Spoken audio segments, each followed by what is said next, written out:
Okay, nice to see you again. What we're going to do today is we're going to talk about the benefits of Yoga Nidra. Some people will say, I don't really want to do Yoga Nidra. It seems like it's going to be a lot of work. Well, it's not really any work at all.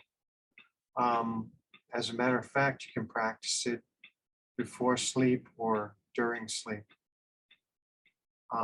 You could, and by that I mean if you woke up and all of a sudden what happened is you find out that you're dealing with an insomnia about somewhere about 3 in the morning. So you've gone to sleep successfully. Now you woke up and all of a sudden you're dealing with insomnia. You say, what do I do next? How do I get back to sleep? Maybe it's not so much that you get back to sleep, but that you practice Yoga Nidra to settle down, to calm your mind down, to relax. And you'll either have a great Yoga Nidra session or you'll fall back to sleep. And if you fall back to sleep, no harm done. So first benefit that I'm going to bring up, improve your sleep quality. So you improve your sleep quality by having Yoga Nidra as a tool. Some people will say, no, well, I can't sleep without melatonin. I have to use these other things to make me go to sleep. I'm not going to talk to you about that. I'm not going to go for or against that. And I'm going to say this, sometimes things are a bridge. So sometimes certain things happen and then, years go by and person doesn't use any kind of a sleep aid, but I'm going to say that Yoga Nidra is going to be better for you than using any kind of pills. So just for your own health, you're better off practicing Yoga Nidra. So improved sleep quality, that's number one. The next one would be to use it as a form of treating chronic pain. Now, some people will say right away, yes, I understand that. If I get sleep, I feel better in the morning. Some people will say, absolutely not, I don't feel better in the morning. Well, in 2010, the US Army Surgeon General endorsed Yoga Nidra as an intervention for treating chronic pain. So that's something to think about, because when the military steps out on a limb and says this alternative practice is good for you to deal with chronic pain, I think that's worth listening to. And I think it's worth giving it a try. Will it be an instant cure? I don't think so. I think it's one of those things where, like everything else, you have to practice it.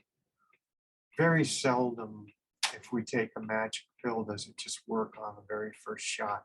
People tend to take prescriptions and they keep doing them over the course of days, and then all of a sudden, over the course of weeks, there's a noticeable change. And it's the same thing with practice. And this is really an effortless practice. It's not a practice that's going to harm you or force you to do anything you don't want at any time. It's very relaxed. The other thing we have as far as the third benefit would be releasing anxiety and negative thoughts. What I find really interesting here is that you'll get some people who will say, negative thoughts are good for you. You got to have some negative thoughts. I haven't ever seen that work, but there are people that argue for that. There are people that argue against prayer. They argue against a mantra, against positive affirmations. They argue against everything. And I'm going to be honest with you and say it's good to have a healthy argument with someone who's sane.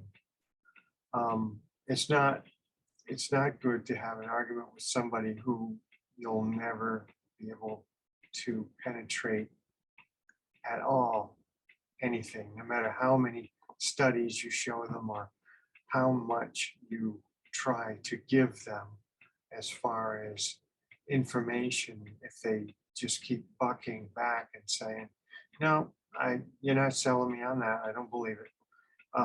Because that's one of the reasons why and my students kid me about this, but one of my sayings is, don't take my word for it, do the research.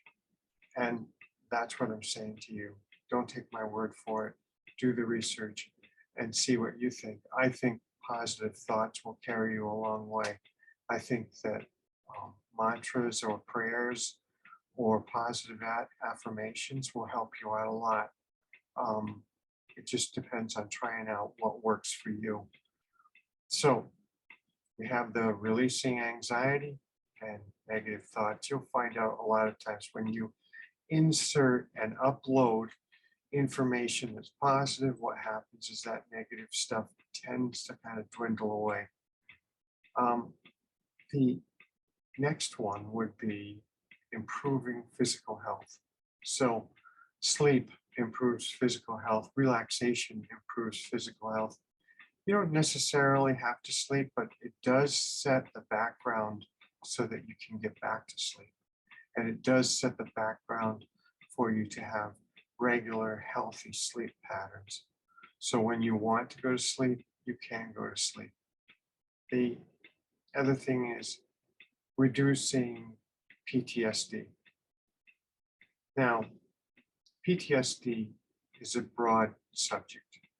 So without going into all of the types of PTSD, let's just say that a bad experience has left an imprint in your mind, and it just has made a major negative impact on your life. What happens then is you have serious baggage that you're dealing with. And when you have serious baggage, what you have to do is find some way to discard it. There is no system that I have seen that can compare to Yoga Nidra for letting go of baggage. There are a lot of good ones, but I'm going to just say right now that Yoga Nidra helps you out a lot. The other thing is, and this is the final point, improving mindfulness. Some people will say improving waking mindfulness. I'm gonna go with this. Mindfulness is something that we can practice all day long. It doesn't have to be meditation, but it's one of those things where what happens is when we're mindful, we're absorbing a lot of things around us. We're absorbing lessons that are happening. We may not have to repeat mistakes if we stop and just practice mindfulness. I'm not talking about mindfulness meditation. I'm just talking about state of mindfulness. Then later on, if you want to practice mindfulness meditation, that's a great thing as well. But I just want to mention, as far as, to sum it up, as far as the benefits of Yoga Nidra, after what I mentioned, you could easily just do the research and see how it works for you, and see if anything that you have run across, say an app or a video that you've run across, makes a major difference. And I would say it will. It's just a matter of to keep practicing. With that in mind, I want to wish you farewell. Namaste.